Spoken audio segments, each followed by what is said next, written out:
अस्सलाम वालेकुम, मैं हूं नजम साकिब और आप देख रहे हैं एक्सप्लोरिंग विद नजम। दोस्तों, आज जो टेक्नोलॉजी हम अपनी ज़िंदगी में इस्तेमाल करते हैं, पिछले दौर के लोगों के लिए इसका तसव्वुर भी नामुमकिन था। और हम हर दौर में यही सुनते हैं कि यार ये दौर इतना एडवांस है तो आने वाला दौर कितना जदीद होगा। और यकीनन आज आप लोगों के जहनों में भी ये क्वेश्चन आता होगा कि यार अब इस एडवांसमेंट के बाद आगे क्या दौर होगा। दोस्तों, हाल ही में सऊदी अरब में एक फ्यूचर सिटी का लॉन्च हुआ है और ये इतना एडवांस शहर होगा जहां रोड्स को भी कम से कम प्रायोरिटी दी जा रही है, क्योंकि उस शहर में फ्लाइंग कार्स होंगी। और इतना ही नहीं, हर वो चीज़ जिसका इख्तियार सिर्फ कुदरत को है, वहाँ इसका इख्तियार हुक्मरानों को होगा। और इसी बात को मद्देनज़र रखते हुए माहिरीन का कहना है कि ये शहर दज्जाल का शहर होगा। तो आइए जानते हैं इस शहर में ऐसी क्या खसूसियात होगी और इसको दज्जाल से क्यों मंसूब किया जा रहा है। सऊदी रॉयल फैमिली का शुमार दुनिया की अमीर तरीन फैमिलीज में होता है। अमेरिकन बिजनेस मैगजीन, फोर्ब्स और विकिपीडिया के मुताबिक सऊदी रॉयल फैमिली न मिलियंस न बिलियंस बल्कि 1.4 ट्रिलियन डॉलर्स की मालिक है। और अगर हम इसे पाकिस्तानी करेंसी में शुमार करें तो ये अमाउंट 1050 खरब रुपए बनता है। सऊदी अरब के शाही खानदान की दौलत का ज्यादातर हिस्सा इन्हें सऊदी अरब में निकलने वाले ऑयल की बदौलत मिला। और ऑयल निकलने से पहले सऊदी अरब सिर्फ रिलीजियस टूरिज्म पे डिपेंडेंट था, यानी उम्रा और हज की कमाई पर। लेकिन 1938 में सऊदी अरब में पहली बार ऑयल दरियाफ्त हुआ और इस ऑयल ने सऊदी अरब को इतना अमीर बना दिया कि देखते ही देखते पूरे सऊदी अरब का नक्शा ही बदल गया। और आज सऊदी अरब अमेरिका के बाद दूसरा सबसे बड़ा ऑयल प्रोड्यूसर है, जो सिर्फ एक दिन में 1 करोड़ से भी ज्यादा बैरल ऑयल प्रोड्यूस करके तकरीबन 85 ममालिक को फरोख्त करता है। स्टैनफोर्ड यूनिवर्सिटी की एक रिसर्च से ये मालूम हुआ है कि जो क्रूड ऑयल हम 150 साल से इस्तेमाल कर रहे हैं वो अब जल्द खत्म होने वाला है, यानी जमीन में से तेल के ज़खायर जल्द खत्म होने वाले हैं। और इस रिसर्च में अंदाजन बताया गया है कि 2052 तक दुनिया से क्रूड ऑयल खत्म हो जाएगा, या उसकी मिकदार इतनी कम हो जाएगी कि उसको निकालना किसी भी मुल्क के लिए नफा बख्श नहीं होगा। तो अब यहाँ इसी बात को लेकर सऊदी किंग्स परेशान हैं कि 2052 के बाद सऊदी अरब का क्या होगा और इनका गुजारा कैसे होगा। गुजारा तो चले हो भी जाए, पर इनके शाह खर्चों का क्या होगा। और यही वजह है कि सऊदी किंग मोहम्मद बिन सलमान ने सऊदी अरब को ऑयल की डिपेंडेंसी से हटाने का काम और प्लानिंग शुरू कर दी है। और उन्होंने इस बात को भी अपनी 2030 विजन का हिस्सा बना लिया है। और उनका प्लान यही है कि दुबई की तरह सऊदी अरब भी वेस्टर्न टूरिज्म को प्रमोट करके उसे सऊदी अरब में जल्द लॉन्च करे। और अब इस विजन के लिए जिस शहर की तामीर कर रहे हैं वो दुनिया के जदीद तरीन शहरों से भी ऊपर है और इस शहर की तैयारियां शुरू हो चुकी हैं। ये शहर अपनी मिसाल आप होगा और ये दुनिया के और जदीद शहरों से बहुत मुख्तलिफ है, क्योंकि दुनिया के शहर सेंटर से स्टार्ट होके वो चारों तरफ के रकबे पे फैलते हैं, जबकि इस शहर की प्लानिंग ऐसी है कि ये एक स्ट्रेट लाइन में एक शहर होगा जो 170 किलोमीटर के लंबे फासले पे फैला होगा, जैसे कि एक स्ट्रेट लाइन। और यही वजह है कि इस शहर को लाइन सिटी भी कहा जा रहा है और इस शहर का नाम नियोम रखा गया है। दोस्तों, ये शहर सऊदी अरब की इकोनॉमी को डाइवर्सिफाइंग करने का ये सबसे पहला कदम है। नियोम सिटी सऊदी अरब के प्रोविंस तबुक में बनाया जा रहा है, जहाँ पे गवर्नमेंट ने इस शहर के लिए एक स्पेशल जोन असाइन करा है। इस शहर की तामीर रेड सी के किनारे शुरू हो चुकी है, जहाँ उर्दन, इसराइल और मिस्र की सरहदें भी लगती हैं। और इस शहर से सिर्फ 5 किलोमीटर दूर मिस्र का एक शहर शर्मुल शेख है, और जो ऑलरेडी टूरिस्ट हॉट स्पॉट है। दोनों ममालिक की हुकूमतों का प्लान है कि नियोम सिटी और शर्मुल शेख को एक पुल के जरिए कनेक्ट कर दिया जाएगा, जिससे दोनों ममालिक को न सिर्फ टूरिज्म में फायदा होगा बल्कि दोनों ममालिक के दरमियान एक शॉर्टकट रास्ता भी बन जाएगा, जो कि इसराइल को बाईपास करके सऊदिया को मिस्र से और मिस्र को सऊदिया से मिला देगा। इस शहर का इफ्तिताह मोहम्मद बिन सलमान ने 2017 में करा। यहाँ हवा में उड़ने वाली टैक्सियाँ होंगी। और इस हवाले से बात करते हुए इस खित्ते के गवर्नर शहजादा फहद बिन सुल्तान ने एक इजलास में कहा था, इस शहर में मैं कोई शाहरा नहीं चाहता, हम 2030 तक उड़ने वाली गाड़ियाँ चाहते हैं। दोस्तों, इस शहर की प्लानिंग बहुत हाई लेवल पर है, जो कि आज से पहले ना सुनी और ना ही कहीं देखी। ये शहर ऐसी हैरत अंगेज खसूसियात का मालिक होगा जो पूरी दुनिया के अंदर कहीं मौजूद ना होंगी। यहाँ क्लाउड सीडिंग भी की जाएगी, यानी मसनूही बारिश बरसाना, जिससे जब चाहा जहाँ चाहा किसी भी इलाके में बारिश बरस सकेगी। جس سے صحرا کے اندر سبزہ بھی اگے گا، اور یہ شہر ایڈوانسمنٹ میں بھی اپنی مثال آپ ہوگا، یعنی اس شہر کو مکمل طور پہ روبوٹس چلائیں گے، اور کہا یہ جا رہا ہے کہ اس شہر میں روبوٹ کی تعداد انسانوں سے بھی زیادہ ہوگی، اور دعویٰ یہ کیا جا رہا ہے کہ یہ شہر ٹیکنالوجی کا مکمل شاہکار ہوگا۔ یہاں پہ روبوٹس نوکر ہوں گے، یعنی آفیسز اور گھر میں روبوٹس کام کریں گے، mix martial art robotic fights ہوں گی جس طرح موویز میں دکھایا جاتا ہے، اور یہاں پہ علیحدہ ایک جوراسک پارک کا جزیرہ ہوگا جہاں روبوٹک ڈائناسور ہوں گے، اور تو اور اس شہر کا اپنا آرٹیفیشل ایک چاند بھی ہوگا۔ اس شہر کی پلاننگ اپنی مثال آپ ہیں۔ اس شہر کو 3 لیولز پہ پلان کرا گیا ہے، جس پر گراؤنڈ لیول پر نہ ہی کوئی گاڑیاں چلیں گی اور نہ ہی کوئی روڈ بنے گا۔ یہ لیول صرف نیچر سے بھرپور ہوگا، جہاں سب قدرتی اشیاء ہوں گی اور جہاں صرف پیدل چلنے والوں کی جگہ ہوگی۔ دوسرے لیول کو سروس لیئر کا نام دیا گیا ہے، جس میں ساری کمرشل ایکٹیویٹیز جیسے کہ شاپس، مال، آفیسز وغیرہ ہوں گے۔ اس لیول پہ روڈز بھی بنائے جائیں گے اور گاڑیاں بھی اس لیول پہ چلا کریں گی۔ اور اب ہم بات کریں گے اس شہر کے تیسرے اور آخری لیول کی، جس کا نام اسپائن لیئر ہے، اور یہ لیول اس شہر کا بیک بون کہلایا جا رہا ہے، کیونکہ یہاں ultra high speed transportation system بنایا جائے گا جو لوگوں کو 170 کلومیٹر لمبے پھیلے اس شہر کے ایک کونے سے دوسرے کونے تک صرف 20 منٹ میں پہنچا دے گا۔ دوستو، جیسے کہ میں نے بتایا کہ یہ شہر دنیا کے دوسرے ترقی یافتہ شہروں سے بہت مختلف ہوگا، کیونکہ یہ پورا شہر، اس میں موجود electrical system, transport system, industries اور سب کچھ رینیویبل انرجی کے ذریعے چلے گا، یعنی کہ جو آئل 2052 میں ختم ہونا ہے نیون شہر کے لیے، وہ 2030 میں ہی ختم ہو جائے گا، کیونکہ اس شہر میں کروڈ آئل کا کوئی کانسیپٹ ہی نہیں ہوگا۔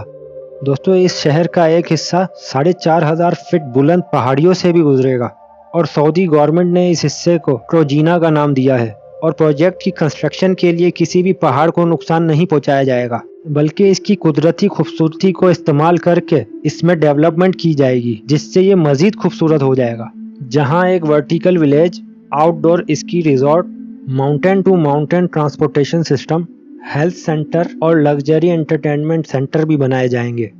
دوستو، اس شہر کی خاص بات یہ ہے کہ اس کی لوکیشن ایسی رکھی گئی ہے کہ دنیا کی 40% آبادی اس پوائنٹ پہ 4 گھنٹے میں پہنچ سکتی ہے۔ مطلب ٹورسٹ کو اٹریکٹ کرنے کے لیے اس شہر کو اس طرح سے پلان کرا جا رہا ہے، اور اس طرح سعودی بادشاہ کا ٹارگٹ 2052 تک اس شہر کی طرف 1 ارب لوگوں کو اٹریکٹ کرنا ہے۔ اب ظاہر سی بات ہے، اتنے بڑے پروجیکٹ پہ تو خرچہ بھی ٹھیک ٹھاک ہوگا۔ سعودی گورنمنٹ نے اس فیوچر سٹی کے لیے $500 بلین کا بجٹ ایلوکیٹ کرا ہے، جو تقریباً 37,500 ارب روپیہ بنتا ہے، اور اب اس شہر پہ کام بھی شروع ہو چکا ہے۔ اور سب سے پہلے یہاں 1000 ایکڑ کے ایریے پر عالی شان رویل پیلیسز بنائے گئے ہیں، اور یہ سعودی کنگڈم کی آرام گاہ ہے، اور اس پورے ایریا کو نیوم پیلس کا نام دیا گیا ہے۔ دوستو، اب بات کرتے ہیں کہ جیسے کہ ہم سب جانتے ہیں کہ سعودی عرب ایک ریگستانی علاقہ ہے، جہاں فریش پانی کا قدرتی طور پہ کوئی نظام نہیں اور نہ ہی کوئی دریا۔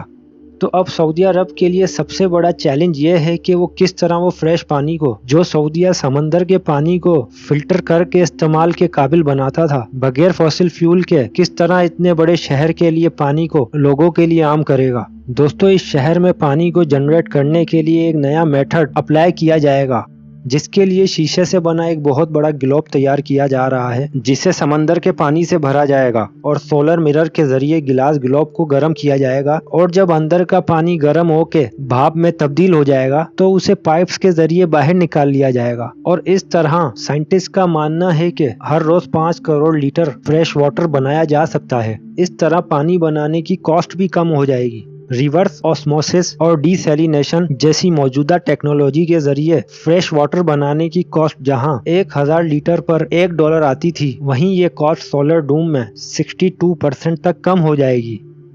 اب بات کرتے ہیں کہ اس پورے شہر کی الیکٹریسٹی کو رینیویبل سورسز سے کیسے پیدا کیا جائے گا۔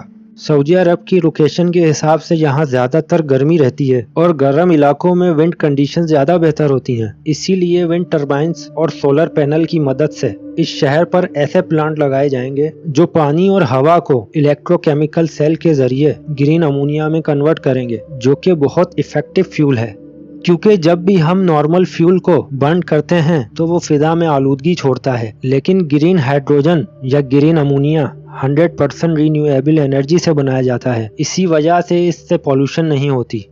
और फॉसिल फ्यूल की तरह ग्रीन अमोनिया को स्टोर करना भी काफ़ी आसान होता है। अब हम बात करेंगे इस शहर के तेज तरीन ट्रांसपोर्टेशन सिस्टम पर। इस शहर में अल्ट्रा हाई स्पीड ट्रेन्स चलाई जाएंगी और जो दुनिया में पहली बार इसी शहर में इस्तेमाल की जाएंगी। ये high speed trains 482 kilometre per hour की स्पीड से ट्रेवल कर सकेंगी, जिसकी मदद से कोई भी शख्स सिर्फ 20 मिनट के अंदर 170 किलोमीटर फैले लंबे शहर के एक किनारे से दूसरे किनारे तक बआसानी पहुंच जाएगा। ये ट्रेन जिस टनल में चलेगी वहाँ हैवी मैग्नेट्स लगाए जाएंगे जो ग्रीन इलेक्ट्रिसिटी की मदद से ट्रेन को पुश या स्टॉप कर सकेंगे, जिसकी वजह से ट्रेन स्टार्ट में तो पहियों पे चलेगी, लेकिन ट्रेन की स्पीड बढ़ने के बाद इसके व्हील जमीन से 4 इंच ऊपर उठ जाएंगे और इस तरह मैग्नेटिक फोर्स पे तैरती हुई ट्रेन सेम इलेक्ट्रिसिटी कंजप्शन में ज़्यादा तेज चल सकेगी। इस शहर का डिज़ाइन स्ट्रेट लाइन में इसी वजह से रखा गया है ताकि अल्ट्रा हाई स्पीड ट्रेन्स को टर्न्स की वजह से स्लो ना होना पड़े। अब आते हैं इस बात पे कि आखिर पूरी दुनिया छोड़कर सऊदी अरब को ही क्यों इस जदीद शहर की तामीर के लिए चुना गया। जैसे कि आप सब लोग जानते हैं कि इसराइल किस तरह ग्रेटर इसराइल तामीर करने की मंसूबाबंदी कर रहा है और इस मंसूबे की फुर्तियां दिन ब दिन तेज होती नजर आ रही हैं और सऊदी अरब को ग्रेटर इसराइल में शामिल करना इस मंसूबे का एक बड़ा टारगेट है। और ग्रेटर इसराइल की तामीर के मुतालिक मैंने अपनी पिछली कुछ वीडियोस में भी जिक्र करा है। दोस्तों, यहाँ एक बात याद रहे कि यहूदी जिन इलाकों को ग्रेटर इसराइल में शुमार करना चाहते हैं उसमें 5 इस्लामी ममालिक आते हैं, जिसमें मिस्र, उर्दन, शाम, इराक और सऊदी अरब के बहुत से इलाके शामिल हैं।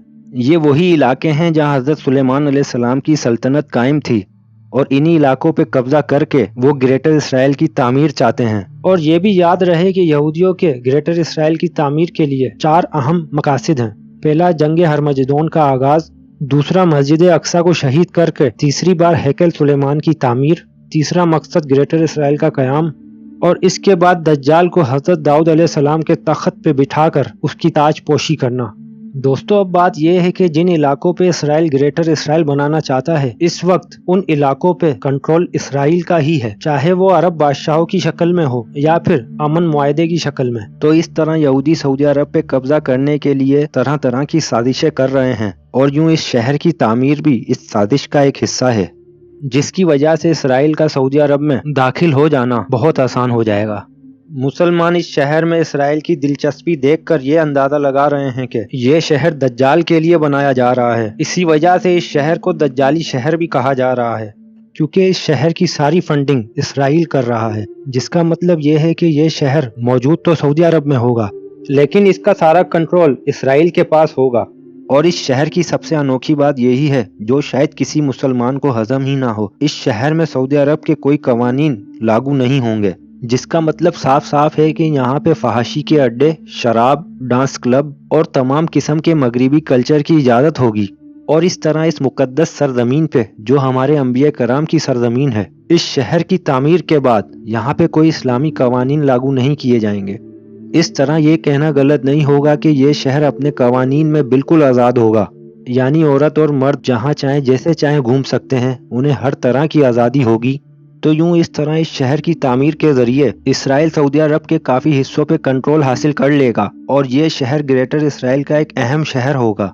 और दोस्तों, हाल ही में कुछ इवेंट्स ऐसे गुजरे हैं जिनको देखकर यही लगता है कि सऊदी गवर्नमेंट इस वक्त पूरी तरह यहूदी पॉलिसीज की गुलाम हो चुकी है। जिस तरह हाल ही में सऊदी अरब में हैलोवीन बनाया गया और इन मुस्लिम हुक्मरानों से कोई पूछने वाला नहीं कि इस्लामी मुकद्दस सरजमीन पे इस तरह का शिरकिया त्यौहार मनाना कौन सी इस्लामी तालीमात हैं, बल्कि ये तो दज्जाली निज़ाम को सऊदीया में फ़रोग देने वाली बात है।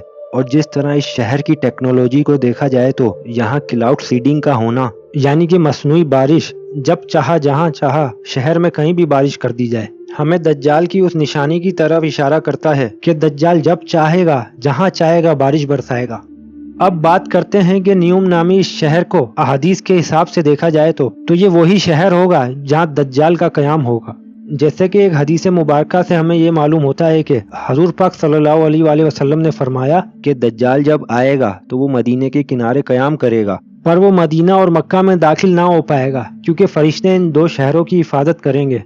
और दोस्तों, जहाँ तक इस शहर के नाम का ताल्लुक है, इस शहर का नाम न्योम दिया गया है जो एक इब्रानी ज़बान का लफ्ज़ है जिसके मायने हैं एक दरिंदा सिर्फ इंसान या फिर इंसानियत से खाली शख्स। اور یہ ساری صفات دجال کی ہیں، تو اس طرح اس شہر کا نام ہی دجال کے نام پہ رکھا گیا ہے، اور اس شہر کے اندر دنیا کی بڑی بڑی عمارتیں تعمیر کی جائیں گی جو کہ قیامت کی نشانی ہیں۔ اور ویسے بھی دنیا کی اس وقت کی سب سے اونچی عمارت برج خلیفہ عرب میں ہی موجود ہے۔ اب اس کے مقابلے میں عرب میں ہی جدہ میں جدہ ٹاور کو تعمیر کیا جا رہا ہے، جو کہ برج خلیفہ سے بھی اونچی عمارت بنائی جا رہی ہے۔ پر کیا آپ نے کبھی سوچا ہے کہ دنیا کی اتنی اونچی اور بلند ترین عمارتیں عرب میں ہی کیوں موجود ہیں؟ کیونکہ یہ قیامت کی نشانی ہے۔ اور اس بات پہ غور کرا جائے تو کیا صرف پوری دنیا میں تعمیر کرنے کے لیے پیسہ عرب کے ہی پاس ہے، جبکہ ہم یورپ ممالک پہ نظر ڈالیں تو ہمیں بلند و بالا اور شاندار تعمیرات وہاں بھی ملتی ہیں، پر دنیا کی بڑی بڑی بلڈنگز عرب میں ہی کیوں؟ اس کی وجہ یہی ہے کہ یہ قیامت کی ایک نشانی ہے، جو ہمارے نبی حضرت محمد مصطفیٰ صلی اللہ علیہ وآلہ وسلم کی بتائی گئی پیشن گوئی کو ایک بار پھر ثابت کرتا ہے کہ بے شک ان کی بتائی گئی ہر ایک بات کتنی سچی ہے۔ اور آپ صلی اللہ علیہ وسلم نے آج سے 1400 سال پہلے قیامت کی ایک نشانی اس طرح بیان کی تھی، اور جب بکریوں کے چرواہے اونچی اونچی عمارتوں پر فخر کریں گے تو یہ اس کی نشانیوں میں سے ہے۔ تو دوستو، اب سمجھنے کی بات یہ ہے کہ ہم قرب قیامت کے بہت قریب ہیں، اور یہ تمام تر نشانیاں ہمیں اس جنگ کی طرف لے کے جا رہی ہیں جس کا ذکر میں اپنی پچھلی ویڈیوز میں کر چکا ہوں، جس جنگ کا ذکر احادیث میں الملحمۃ الکبریٰ یا الملحمۃ العظمیٰ سے آیا ہے، جسے جنگ ہرمجدون یا آرمیگیڈن کے نام سے جانا جاتا ہے۔ اگر آپ نے یہ ویڈیو نہیں دیکھی تو اس کا لنک اوپر آئی بٹن پہ موجود ہے۔ اور ان حالات کے بارے میں ہمیں تمام مسلمانوں کو آگاہ کرنے کی ضرورت ہے تاکہ وہ خود کو دجال کے فتنے سے بچا سکیں اور آنے والے سخت دور کی تیاری کر سکیں۔ باقی آپ ان حالات اور شہر کے بارے میں کیا سوچتے ہیں؟ اپنی قیمتی رائے کا کمنٹ میں اظہار ضرور کریے گا۔ اب میں ملوں گا آپ سے ایک اور دلچسپ ویڈیو میں، تب تک کے لیے اپنا بہت خیال رکھیے گا، and thanks for watching this video. اللہ حافظ۔